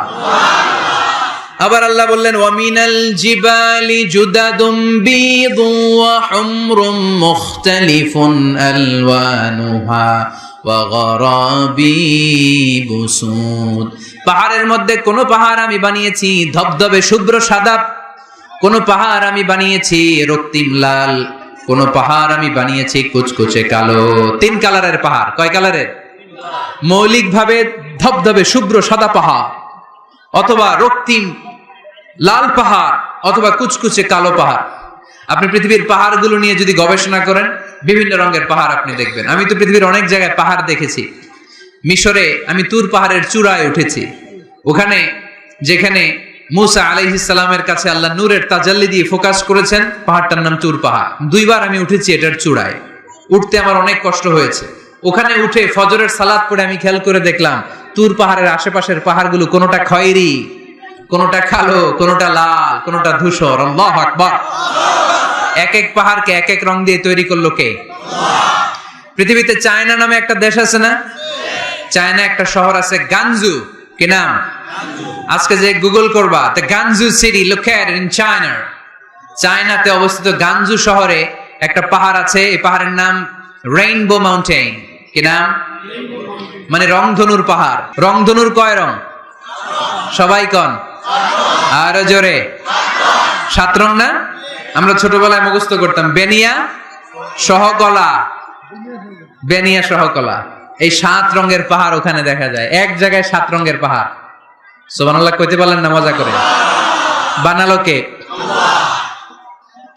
সুনানে তিরমিজি আর মুস্তাদরাকে হাকিম, মুসনাদে আহমদ ইবনে হাম্বলের হাদিস। আল্লাহ যখন পৃথিবী বানালেন, এই পৃথিবীটা ঘোরার পাশাপাশি কাঁপাকাঁপি শুরু করে দিল। এই পৃথিবীর কাঁপাকাঁপি বন্ধ করার জন্য রব্বুল আলামিন পৃথিবীর মধ্যে পাহাড় গেড়ে দিলেন। 7টা tectonic plate, 7 tectonic plates creates the mountain range on earth. 7টা টেকটনিক প্লেট আল্লাহ দিলেন। পৃথিবী সৃষ্টি করার পরে পৃথিবী কাঁপে। আল্লাহ পাথর দিয়ে পেরেক মারলেন, পৃথিবী আর কাঁপে না। সুবহানাল্লাহ করো। ফেরেশতারা দেখে তো অবাক। ফেরেশতারা বলে, আল্লাহ পাহাড়ের এত শক্তি, পাহাড় গেড়ে দিলেন পৃথিবীতে, আর পৃথিবী কাঁপে না। হাল মিন খালকিকা আশাদ্দু মিনাল জিবাল, আল্লাহ আপনার সৃষ্টির মধ্যে পাহাড়ের চেয়ে শক্তিশালী কি কিছু আছে? আল্লাহ বললেন, নাম আছে। আল হাদিদ, লোহা। লোহা পাহাড়ের চেয়ে শক্তিশালী, কারণ লোহা পাহাড়ে মারলে পাহাড় ভেঙে যায়, ঠিক কিনা? ফেরেশতারা আরো অবাক, লোহা এত শক্তিশালী? হাল মিন খালকিকা আশাদ্দু মিনাল হাদিদ, আল্লাহ তাহলে লোহার চেয়ে শক্তিশালী মনে হয় কিছু নাই, আছে? আল্লাহ বললেন, নাম আছে। আন্নার, আগুন, কারণ আগুনের মধ্যে লোহা ফেলে দিলে লোহা গলে যায়, ঠিক কিনা? ফেরেশতারা তো আরো অবাক। ফেরেশতারা বলে, তাই নাকি? আগুন এত শক্তিশালী, তো হালমিন খালকিকা আসাদ্দু মিনান নার, আল্লাহ আপনার সৃষ্টিতে আগুনের চেয়েও শক্তিশালী কিছু আছে? আল্লাহ বলে আছে। আলমা, পানি, কারণ আগুনের মধ্যে পানি ঢাললে আগুন পাওয়া যায়? ফেরেশতারা তো এবার আরো অবাক, পানি এত শক্তিশালী, ওই পানি গট গট গট গট করে আমরা খাই, এত শক্তিশালী আল্লাহ। হালমিন খালকিকা আসাদ্দু মিনাল মা, আপনার সৃষ্টিকুলের মধ্যে পানির চাইতেও শক্তিশালী কি কিছু আছে? আল্লাহ বলে আছে। সেটা আবার কি? আল্লাহ বলে আর রিহ, বাতাস। বাতাস যখন সাগরের পানির মধ্যে উচ্ছ্বাস মারে তখন এটা জলোচ্ছ্বাস হয়ে যায়, ঠিক কিনা? বাতাসের ধাক্কায় পানি জলোচ্ছ্বাস হয়ে এক জায়গা থেকে আরেক জায়গায় যায়। আল্লাহ বললেন পানির চাইতেও শক্তিশালী সৃষ্টি আমার আছে, ওইটার নাম বাতাস। ফেরেশতারা অবাক হয়ে আবার জিজ্ঞেস করে, আল্লাহ আপনার সৃষ্টিকুলের মধ্যে বাতাসের চাইতেও শক্তিশালী কিছু আছে কিনা বলেন। আল্লাহ বললেন আছে। বাতাসের চাইতেও শক্তিশালী হলো আমার আশরাফুল মাখলুকাত মানুষ শক্তিশালী। ওই মানুষ যে মানুষ গোপনে দান করে, গোপনে। আল্লাকা সিররুন ইনদাল্লাহ বাইনাকা আনতা ওয়া বাইনাল্লাহ, আল্লাকা সাদাকাতুন তাখফা লা ইয়ালামুহা ইল্লাল্লাহ, আল্লাকা সিররুন ইনদাল্লাহ বাইনাকা আনতা ওয়া বাইনাল্লাহ, আল্লাকা সাদাকাতুন তাখফা লা ইয়ালামুহা ইল্লাল্লাহ। পড়তে হবে আল্লাহু আকবার। গোপন দান যিনি করে তিনি সবচাইতে শক্তিশালী, ঠিক কিনা? এজন্য মাতুয়াইলের ভাইয়েরা গোপন দান করতে রাজি আছেন নাকি? অমুক ভাই বিশিষ্ট সমাজ সেবক 2 লক্ষ টাকা, বলেন মারহাবা। এইভাবে দান করবেন? মারহাবা করলেও আসি, না কইলেও আসি, ঠিক কিনা? মারহাবা যদি বলে দেন, সমস্যা নাই। মারহাবা না বললেও দিবেন। তাহলে খুশি কে? বেশি খুশি হয় যখন লুকায় লুকায় দেন, নাম না জানায় দেন। ওই দান আল্লাহ এমন ভাবে কবুল করে, ওই দানের কারণে 7 শ্রেণীর ব্যক্তিকে আল্লাহ আরশের নিচে ছায়া দিবে, যেদিন কোনো ছায়া পাওয়া যাবে না, ওই দিন ওই ব্যক্তিকে আল্লাহ টেনে আরশের ছায়ার নিচে বসিয়ে দিবে। তাহলে কোরআন পাহাড়ের কথা যা বলেছে, বিজ্ঞানে ওই কথা আছে না নাই? এরপর কোরআন বলেছে আলাম তারা আন্নাল্লাহ ইউসজি সাহাবান সুম্মা ইউআল্লিফু বাইনাহু সুম্মা ইয়াজআলুহু রুকামান ফাতারাল ওয়াদকা ইয়াখরুজু মিন খিলালিহি, আল্লাহ সাগরের পানিগুলোরে তারায় মেঘ বানায়, আকাশে নেয়, বৃষ্টি নাজিল করে। এটাকে বলে, সায়েন্স এটার নাম দিয়েছে ওয়াটার সাইকেল বা হাইড্রোলজিক্যাল সাইকেল। এটাই আল্লাহ কোরআনে এইভাবে বলেছে আলাম তারা আন্নাল্লাহ ইউসজি সাহাবা, তোমরা কি দেখো না সূর্যের তাপে বাষ্প হয়ে গ্যাস হয়ে পানিগুলো উপরে ওঠে। যারা বিমান দিয়ে ফ্লাই করেন তারা বিমানের জানলার পাশে সিট পেলে দেখেন নাই কিভাবে মেঘমালাগুলো বিমানের সাথে খেলা করে? এগুলো তৈরি করছে কে? তার মানে কোরআন যা বললো বিজ্ঞান তাই বলে। সানশাইন, সূর্যের প্রখর তাপে পানিগুলো বাষ্প হয়ে উপরে যায়, ঘনীভূত হয়, কন্ডেনসেশন, কন্ডেন্সড হয়, ঘনীভূত হয়, মেঘমালা হয়। ওই মেঘ থেকে ঝিরি ঝিরি ঝিরি ঝিরি বৃষ্টি নাজিল করে কে? আমাদের ফসল খেতে গরু যদি খাইতে আসে আমরা তারাই না? আল্লাহ কয় তুই তোর ফসল ক্ষেত বাঁচানোর জন্য গরু তারাস, আমি তো আকাশে মেঘ তারাই। তোর এখান থেকে যে ফসল আসে, এখানে ফসল উৎপাদনের জন্য পরিশ্রম তুই একা করস নাই, আমারও পরিশ্রম আছে। তুই দুনিয়ার জমিনে ছাগল তাড়িয়ে দিস, আমি আল্লাহর আদেশে আকাশের মেঘগুলো আমি তাড়িয়ে তোর ক্ষেতের উপরে, ফসল ক্ষেতের উপরে নিয়ে বৃষ্টি নাজিল করে আমি সবুজ শ্যামল ফসল ক্ষেত দিয়েছি। তার মানে সায়েন্স যা বলেছে আর বিজ্ঞান যা বলেছে মিল আছে না নাই? আকাশে মেঘমালা দেখলে বিষ্ণু ঈসা ইসলাম ভয় পেয়ে যেতেন, দোয়া পড়তেন আল্লাহুম্মা সাইয়িবান নাফিআ, আল্লাহ উপকারী বৃষ্টি দেন। বৃষ্টি দেখলে, মেঘ দেখলে আল্লাহ রাসূল পেরেশান, একবার ঘরের ভিতরে আরেকবার বাইরে, একবার ভিতরে আরেকবার বাইরে। আম্মা জান বলতেন ইয়া রাসূলুল্লাহ আকাশে মেঘ দেখলে আপনি পেরেশান হন কেন? আল্লাহ রাসূল কেঁদে কেঁদে বলতেন আয়েশা আমি জানি না এই বৃষ্টি আর তুফান থেকে মদিনায় সজীব শ্যামল ঘাস লতা পাতা জন্মাবে নাকি এর মধ্যে থেকে বজ্রপাত এসে আমাদের পাপের কারণে আল্লাহ মদিনাটারে জ্বালিয়ে দিবে, আমি জানি না। আমরাও যে আকাশে মেঘমালা দেখি, আমরা কি জানি এটা কি রহমতের মেঘ না আযাবের মেঘ? জানি আমরা। তারপরও বৃষ্টি আসলে আমাদের গান আছে না নাই? বৃষ্টি আসলে দেখবেন গান লাগায় দেয়, বৃষ্টি পরে টাপুর টুপুর ওই কয় পায়ে দিয়ে সোনার নূপুর, সব মুখস্থ। এগুলো করা যাবে না। বৃষ্টি দেখলে দোয়া পড়তে হবে, আল্লাহুম্মা সাইয়িবান নাফিআ, আল্লাহুম্মা আসকিনা গাইসান মুগীসান মারিআন মারিআন নাফিআন গায়রা দার আজিলান গায়রা আজিল। আল্লাহ, এই মেঘমালা থেকে এমন বৃষ্টি দাও যে বৃষ্টি আমাদের জন্য কল্যাণকর, যে বৃষ্টিতে ঘাসলতা পাতা জন্মায়, যে বৃষ্টিতে আমাদের গবাদি পশুর জন্য রিজিক থাকে। কল্যাণকর বৃষ্টি দাও আল্লাহ, ক্ষতিকর বৃষ্টি দিও না, তাড়াতাড়ি দাও, দেরি করো না। চিল্লায় পড়ে না আমিন। কানগুলো খরগোশের কানের মতো খাড়া করে শুনেন। আল্লাহর হাবিব বললেন, মুস্তাদরাকে হাকিমের হাদিস, সিনতান লা তুরাদ্দান, দুই দোয়া আল্লাহ কখনো ফিরিয়ে দেন না। কয় দোয়া? এক হচ্ছে ইনদান নিদা, আজানের পরে যে দোয়াটা করা হয়, আজান আর একামতের মাঝখানে দোয়া, আজানের সময় দোয়া, এই দোয়া আল্লাহ ফিরিয়ে দেয়, একটা গেল। দুই নাম্বার হচ্ছে তাহতাল মাতার, বৃষ্টির নিচে দাঁড়িয়ে দোয়া করলে ওই দোয়া কবুল করে কে? আল্লাহ। আর আমরা বৃষ্টির নিচে দাঁড়িয়ে আঁকা বাঁকা মেঠু পথে কোন রূপসী হেঁটে যায়, আছে না নাই? বৃষ্টি আসলে আমরা ভাবুক হয়ে যাই, দরজা জানলা বন্ধ করে দিয়ে অনেকে গান বাজনা ছেড়ে দেয়, হিন্দি গান লাগায় দেয়। এই 16 ডিসেম্বরেও দেখলাম কিছু কপাল পোড়া বাংলা দেশাত্মবোধক গানের পরে হিন্দি গান লাগাই দিচ্ছে। কত বড় ডাকায়, কোথায় কি করতে হবে ওইটাও জানে না। সেজন্য বৃষ্টি নাজিল হলে আমরা যেন আল্লাহর কাছে দোয়া করি। বৃষ্টির সময় দোয়া করলে ওই দোয়াটা কবুল করে কে? তাহলে ফিজিক্সের এই পোরশনে আমরা লোহা নিয়ে কথা বললাম, বায়োলজিক্যাল অ্যাসপেক্ট অফ মাউন্টেইনস, পাহাড় নিয়ে কথা বললাম পানি নিয়ে। এবার আমরা জুলজি নিয়ে কিছু কথা বলে মুনাজাতের দিকে যাব ইনশাআল্লাহ। প্রাণীবিদ্যা, জুলজি মানে কি? প্রাণীর কথা তো আর কোরআনে নাই। প্রাণীর নামে আল্লাহ কোরআন একটা সূরাই দিয়ে দিয়েছে, সূরাতুল আনআম। আবার 5টা প্রাণীর নামে আলাদা আলাদা সূরা আছে না নাই? সূরাতুল বাকারা, বাকারা মানে সূরাতুল ফিল, ফিল মানে সূরাতুন নামাল, নামাল মানে পিঁপড়া, সূরাতুন নাহাল, নাহাল মানে মৌমাছি, সূরাতুল আনকাবুত, আনকাবুত মানে মাকড়সা। আবার আল্লাহ বললেন, ওয়া ইন্না লাকুম ফিল আনআমি লাইবরাতান নুসকিকুম মিম্মা ফি বুতুনিহি মিন বাইনি ফারথিন ওয়া দামিন লাবানান খালিসান সাইগান লিশ-শারিবিন।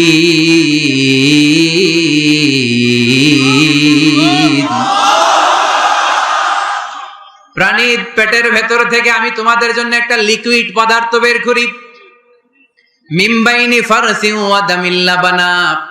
এই লিকুইড পানিটা গোবর আর রক্তের মাঝখান দিয়ে আমি বের করি, কিন্তু এই পানিটার মধ্যে গোবরও মিশে না, রক্তও মিশে না। সুবহানাল্লাহ। লাবানান খালিসান, এটার নাম ফ্রেশ মিল্ক, এটার নাম সাইগান লিশ-শারিবিন, খেতে খুব সুস্বাদু। সুবহানাল্লাহ পড়েন। মা তো এলে গরু গাভী পালেন নাকি আপনারা? কারা কারা পালেন দেখি? ছাগল পালেন কারা কারা? মা বা'আসাল্লাহু নাবিয়্যান ইল্লা রাআল গানাম। এই দুনিয়ায় এমন কোন নবী নাই যে নবী ছাগল চড়ায় নাই। ছাগল চড়ানো নবীর সুন্নাত। সুবহানাল্লাহ কইলেন না? তাহলে মেকানিজমটা দেখেন, what a brilliant mechanism of discharge in milk from animals body. Allah বললেন মিন বাইনি ফারসি ওয়া দামিল লাবানা। ফারস মানে গোবর, ফারস মানে দাম মানে রক্ত, দাম মানে। তাহলে গরুর পেটের এক লাইনে থাকে গোবর, এক লাইনে, আরেক লাইনে রক্ত। গোবরও নাপাক, রক্ত, গোবর খাওয়া হারাম, রক্ত খাওয়া। কিন্তু দুই হারামের মাঝখান থেকে, দুই পচা জিনিসের মাঝখান থেকে, দুই বিদঘুটে জিনিসের মাঝখান থেকে দুধ আমাদের জন্য বের করে দেয় কে? আল্লাহ। মেকানিজমটা দেখছেন? মিন বাইনি ফারসি ওয়া দামিল লাবানা, একদিকে গোবর, একদিকে রক্ত, মাঝখান দিয়ে স্বচ্ছ দুধ। সুবহানাল্লাহ পড়েন। এই দুধ এমন একটা খাবার, এটা খেয়ে হজম করতে পারলে আজীবন বেঁচে যাবেন। নিউট্রিশনের যে ইনগ্রেডিয়েন্টস আছে 6টা, পুষ্টি উপাদান 6টাই আছে দুধে। এজন্য আল্লাহ রাসূল সাল্লাল্লাহু আলাইহি ওয়াসাল্লাম দুধ বড্ড পছন্দ করতেন, আর বলতেন আলাইকুম বিআলবানিল বাকার, তোমরা গরুর দুধ খেও, ফা ইন্নাহা তুরাম্মু মিনাল আশজার, কেননা গরুর দুধ এটা ঘাস লতা পাতার নির্যাস। গরু কি খায়? ফাস্ট ফুড খায় না? গরু বার্গার খায় না? ফ্রেঞ্চ ফ্রাইজ খায় না? টিক্কা খায় না, চিকেন কাবাব। গরু কি খায়? এই ঘাস খাবেন, মানে শাকসবজি খাবেন। গরু ঘাস খায়, এজন্য গরুর পেট থেকে দুধ বের করে দেয় কে? আলাইকুম বিআলবানিল বাকার, তোমরা গরুর দুধ খেও। কত বড় ডাক্তার ছিলেন বিশ্বনবী মুহাম্মদ সাল্লাল্লাহু আহমদ, বড় বিশ্বস্ত, বিশ্বস্ত ডাক্তার। যেটা খাইতে বলছে ওটা খাইলে কোনো রোগ হবে? সে কোন বন্ধু বলো বেশি বিশ্বস্ত, সে কোন বন্ধু বলো বড় বিশ্বস্ত, কার কাছে মন খুলে দেয়া যায়, কার কাছে প্রাণ খুলে বলা যায়, হওয়া যায় অতি আশ্বস্ত। তার নাম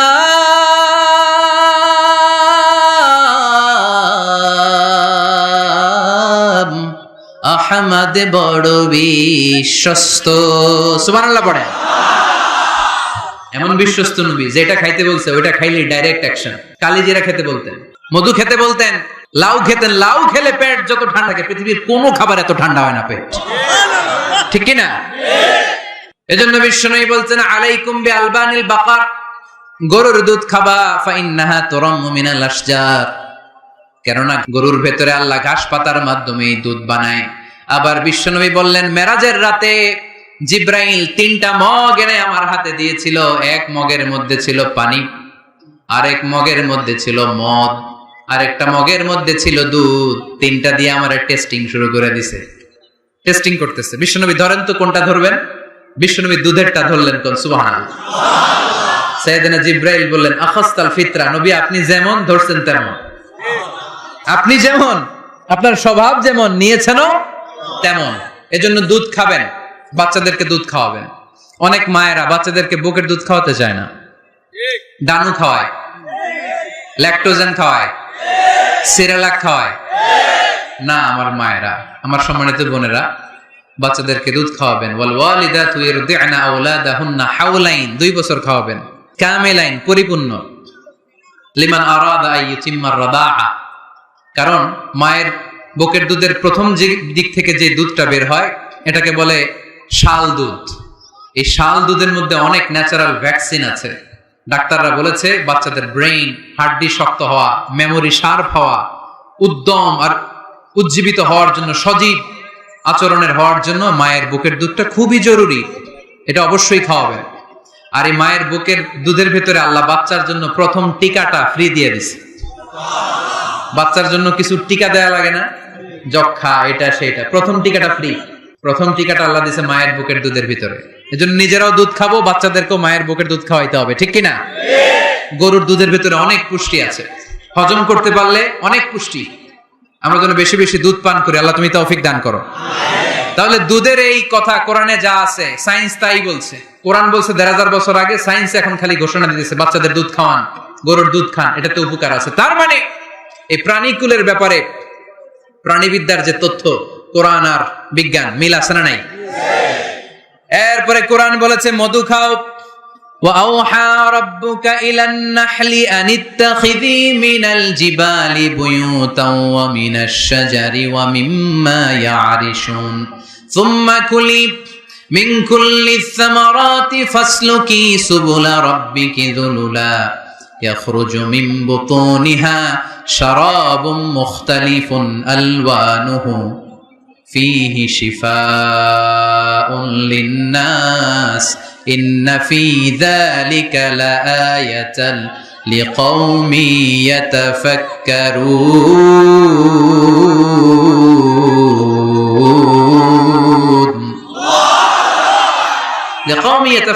চিন্তাশীলদের জন্য এই মধুর মধ্যে আল্লাহ চিন্তা রেখে দিয়েছেন। আওহা রাব্বুকা ইলান নাহল, আল্লাহ মধুরে মেসেজ পাঠাইছে। আমরা মোবাইলে কি পাঠাই? এই মেসেজ আমার মোবাইলে আসে, আমার বন্ধু আমারে পাঠাইলে আরেক জায়গায় যায়, শুধু আমিই জানবো। মৌমাছির আল্লাহ যেটা পাঠাইছে এটা মৌমাছি বুঝতে পেরেছে। আনিত্তাখিদি, আল্লাহ অর্ডার করার সময় নারী মৌমাছিকে বলেছে, এটা মুয়ান্নাসের সিগা। আপনারা যারা আরবি জানেন, আলেম ওলামা ইকরাম যারা এসেছেন তারা জানেন ইত্তাখিজ এটা মুযাক্কার, পুরুষের জন্য। ইত্তাখিদি মুয়ান্নাস, নারীদের জন্য।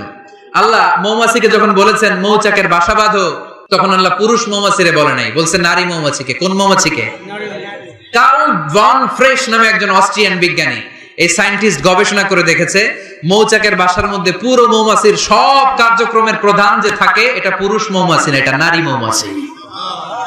সুবহানাল্লাহ। এত আসতে অস্ট্রিয়ান এই সায়েন্টিস্ট একটা বই লিখেছে, দ্য ডান্সিং বিজ, কিভাবে ফাসলুকি সুবুলা রব্বিকি যুলুলা।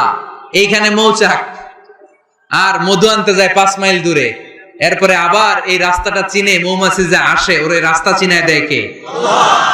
আল্লাহ সিক্রেট মেসেজ দিয়ে বললেন, ইত্তাখিদি, ঘর বানাও। আওহা রাব্বুকা ইলান নাহলি আন ইত্তাখিদি বাইতা, উপরে ঘর বানাও, মিনাল জিবালি বুয়ুতা, পাহাড়ে বানাও, গাছের মগ ডালে বানাও যাতে পোলাপানরা ঢিল মারতে না পারে। কাছাকাছি নিচু জায়গায় মৌচাকের বাসা হলে পোলাপানরা কি করে? মধ্যে খাওয়ার জন্য ঢিল মারে না?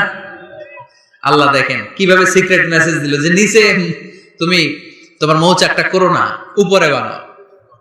আর আমার দেখা পথ অনুযায়ী তুমি মধু নিয়ে আসো, এটাকে বলে ফ্লাওয়ার নেক্টার, পুষ্পরস।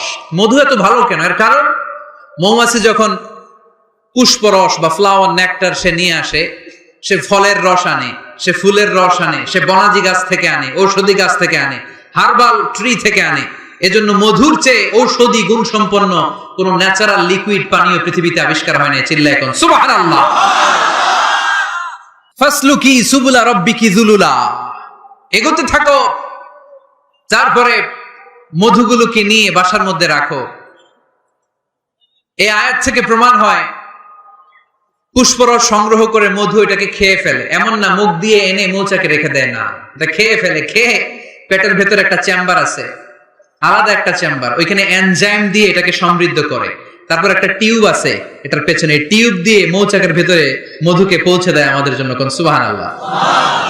এই অস্ট্রিয়ান সায়েন্টিস্ট উনি গবেষণা কইরা অপারেশন করে মৌমাছি কেটে দেখতে পেল মৌমাছির পেটের ভিতরে একটা পাকস্থলী না আমাদের মতো, ওর পেটের ভিতরে আল্লাহ 2টা পাকস্থলী দিয়েছে।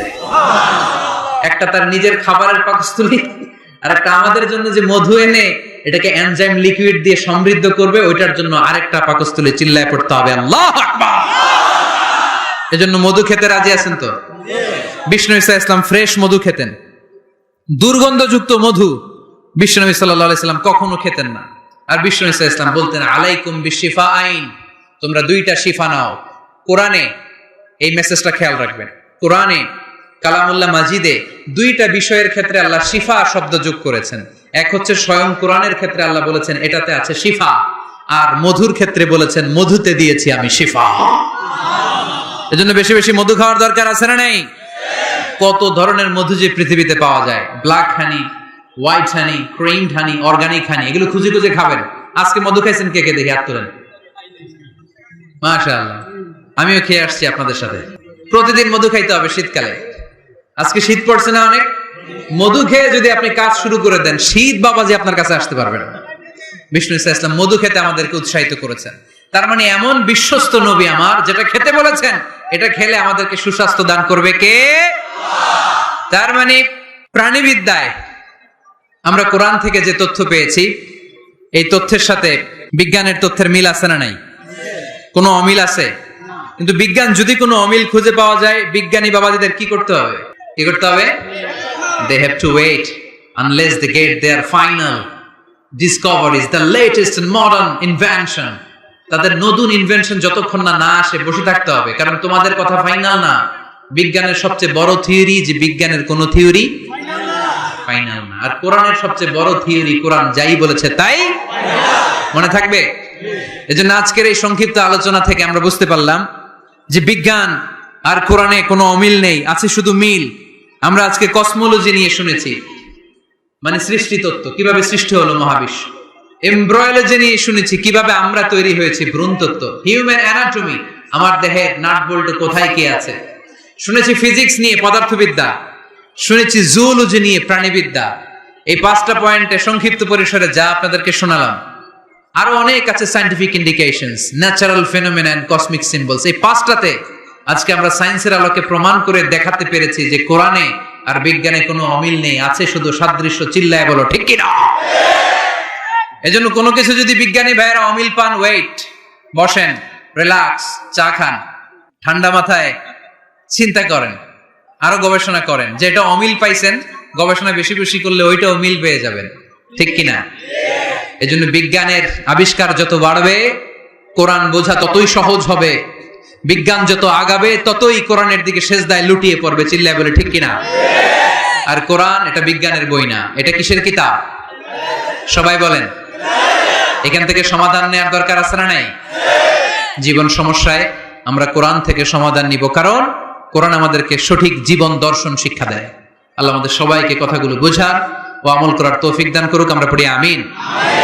অনেক বোনেরা আসছে, মা বোনদের জন্য আমার মেসেজ নাম্বার 1, আদ-দুনিয়া কুল্লুহা মাতা ওয়া খায়রু মাতা'আদ দুনিয়া আল মারআতু সালিহা।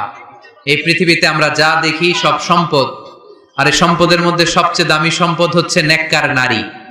এজন্য যে মায়েরা আজকের প্যান্ডেলে এসেছেন, আমি কারো ছেলের মতো, কারো ভাইয়ের মতো, আমি এলাকারই সন্তান, আমি আপনাদের কাছে দোয়া চাই আমি যেন কোরআনের কথাগুলো ছড়িয়ে দিতে পারি। যারাই যে মা বোনরা এসেছেন আমি শুকরিয়া জানাই। মা বোনদেরকে কোরআনের কথা শোনানোর সুযোগ করে দিতে হবে বেশি, কারণ তাদের পেট থেকে আমাদের আগামী প্রজন্ম আসবে, ঠিক কিনা? তারা যদি কোরআনের মাহফিলে আসে, কোরআন হাদিস পড়ে, তাদের পেট থেকে বড় বড় আলেম বেরোবে, হাফেজ বেরোবে, দেশপ্রেমিক আলোকিত মানুষ বেরোবে, ঠিক কিনা? আর তারা যদি জি বাংলা নিয়ে পড়ে থাকে, স্টার জলসা নিয়ে পড়ে থাকে, হিন্দি সিরিয়াল নিয়ে পড়ে থাকে, টেলিভিশনের নাচানাচির অনুষ্ঠানগুলো নিয়ে পড়ে থাকে, তাহলে তাদের পেট থেকেই বেরোবে কুখ্যাত সন্ত্রাস। তো আমরা চাই না যে আমাদের মা বোনদের পেট থেকে সন্ত্রাস চাঁদাবাজ বেরোক, আমরা চাই আলোকিত মানুষ বেরোক, ঠিক কিনা? এই হচ্ছে মহিলা প্যান্ডেলের জন্য message number 1। Message number 2, Vishnu Islam বলেছেন, আল মারআতু ইদা সাল্লাত খামসাহা ওয়া সামাত শাহরাহা ওয়া আতাআত বা'লাহা ওয়া হাফিজাত ফুরুজাহা ফালতাদখুল মিন আইয়ি আবওয়াবিল জান্নাতি শাআত। ও রমণীরা, তোমরা যদি দুনিয়ায় 4টা কাজ করো, তোমাদের জন্য আল্লাহ 8টা জান্নাতের দরজা খুলে দিবে। আমল নাম্বার 1, 5 ওয়াক্ত সালাত তারা আদায় করবে। আল মারআতু ইদা সাল্লাত খামসাহা। 2 নাম্বার, সামাত শাহরাহা, রোজা রাখবে। হাফিজাত ফুরুজাহা, লজ্জাস্থানের হেফাজত করবে। 3 নাম্বার। 4 নাম্বার, আতাআত বা'লাহা, স্বামীর আনুগত্য করবে। এই 4টা কাজ কোন বোন যদি করে, তার জন্য কিয়ামতের দিন বিচার শেষে 8টা জান্নাতের দরজা খুলে দিবে কে? আল্লাহ আমাদের প্রিয় মা বোনদেরকে সাইয়্যিদাতুনা খাদিজাতুল কুবরা রাদিয়াল্লাহু তাআলা আনহার মতো কবুল করে নিক। আমার যুবক ভাইদেরকে সাইয়েদনা ওমর ফারুকের মতো আল্লাহ কবুল করে নিক। আল্লাহ আমাদের সবাইকে কথাগুলো বুঝার ও আমল করার তৌফিক দান করুক, আমরা পড়ি আমিন। নিয়মিত ইউটিউব ভিডিও দেখতে সাবস্ক্রাইব করুন। নতুন নতুন ভিডিও পেতে ঘন্টা বাটনটি চাপুন।